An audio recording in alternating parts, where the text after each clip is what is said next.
Всем привет, друзья! С вами НС, и это «Хочу знать 2.0». Второй выпуск посвящается, наверное, самому животрепещущему и популярному вопросу – как поднять ММР.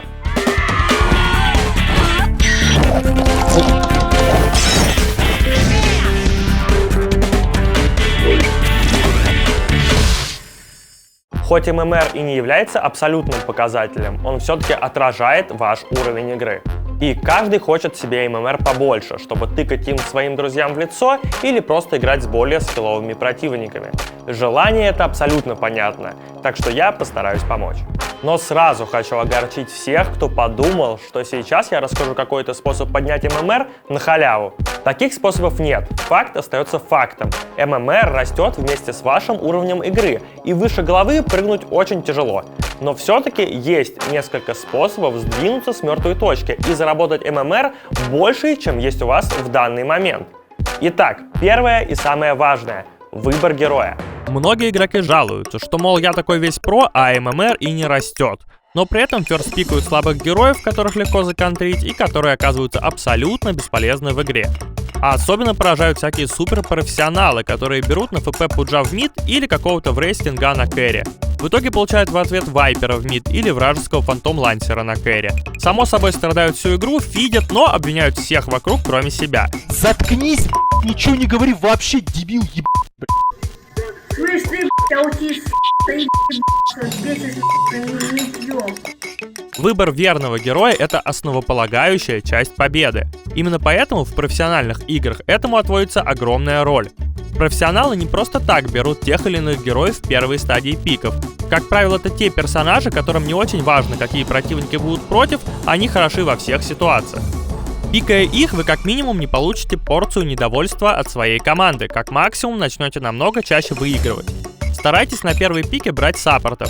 Если хотите играть в миде или на кэрри, то оставляйте эти пики под конец. Если вы возьмете слабого мидера или уязвимого кэрри на старте, то будьте уверены, вы увидите у противника достойную контру своему герою и не сможете раскрыться в полной мере по ходу игры. Грамотный пик персонажа — это тоже дело опыта и вашего скилла.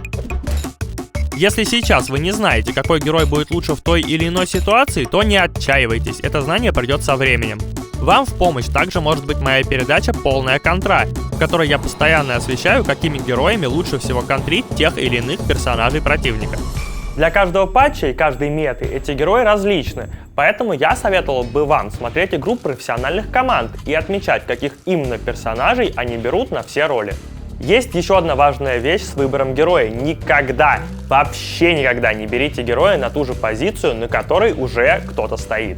Во-первых, стоять вдвоем в миде или играть в 2 кэрри на легкой — это само по себе плохо и не несет никакого смысла. Если вы считаете себя хорошим игроком, то просто возьмите на себя другую роль. Хороший игрок обязан уметь играть на множестве ролей и героев. Во-вторых, что даже более важно, вы рискуете подорвать моральный настрой команды, а мораль играет очень важную роль. Собственно говоря, момент второй, который не менее важен, чем грамотный пик. Это и есть ваша мораль. Или настрой на игру, если угодно.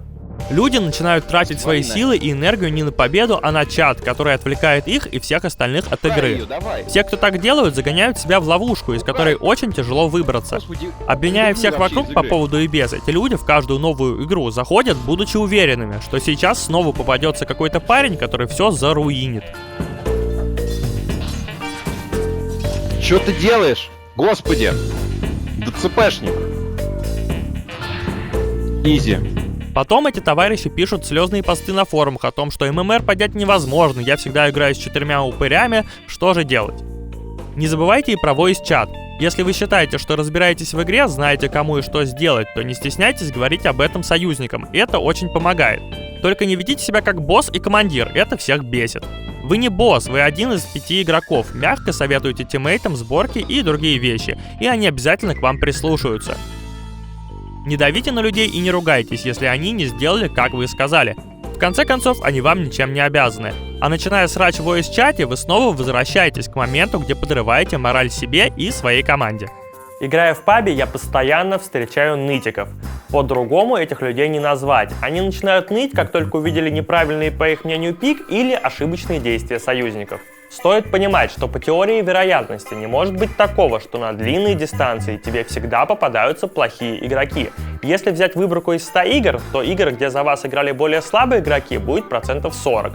Еще в 40% ситуация будет такова, что игроки за вас были более сильные, чем у противника. Ну и в процентах 20 была примерно равная борьба. Однако те, кто уверовал, что все вокруг не умеют играть, начинают обвинять и более сильных игроков во всех бедах. В итоге сами и руинят катки подобным отношением к процессу. Помните, Dota игра командная, в нее нельзя выиграть одному. Если вы измените свой подход и будете просто выкладываться на свой максимум в каждой игре, несмотря ни на что, то результат не заставит себя ждать. Если вы считаете себя лучше всех, кто играет вокруг вас, то почему же вы все еще топчетесь на этом уровне? Возможно, из-за своего неправильного отношения? Это было очень длинное и важное, но все-таки лирическое вступление о том, как стоит вести себя в играх, чтобы чаще выигрывать, чем проигрывать.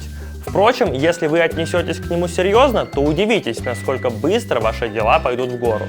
Сейчас переходим к третьему пункту, который реально и конкретно поможет вам поднять ММР в кратчайшие сроки. Мы возвращаемся к выбору героя. Многие игроки пикают в каждой игре абсолютно разных персонажей или вообще рандомят их. При этом они не умеют играть на всех героях, поэтому в каждой второй игре они сами тянут команду на дно, а потом удивляются, что это ММР не растет.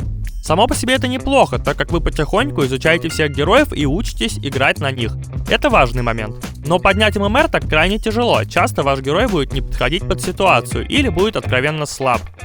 Если у вас есть конкретная цель поднять ММР, то вам нужно научиться хорошо играть на узком пуле персонажей и пикать только их. Натренируйте 2-3 кэрри, 2-3 мидера, 2-3 хардлайнера и пару саппортов. И не берите вообще никого, кроме них.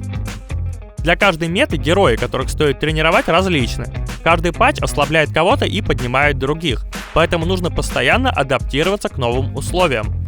Для 6.85 я бы посоветовал Легион Командера, Эмбера и Антимага на кэрри, Queen of Pain, Сефа и Инвокера в мид, Туска, Спиритбрейкера и Клокверка в хард. Хорошие саппорты Винга и Дазл. Если вы смотрите это видео через пару лет после его создания, то, возможно, ситуация уже сильно изменилась. Опять же, присмотритесь к профессионалам и к тем героям, которых используют они. Профессионалы прекрасно знают, какие герои хороши в данный момент, и их опытом воспользоваться не грех. Натренировавшись играть без ошибок и помарок на 10 героях, вы будете вносить огромный вклад в победу своей команды. Люди будут тянуться за вами, слушать ваши указания, а ММР пойдет вверх. На этом советы по поднятию ММР закончены. Надеюсь, они вам помогут. А если так, то ставьте видео лайк, рассказывайте про него друзьям. Подписывайтесь также и на канал. С вами был НС, всем пока.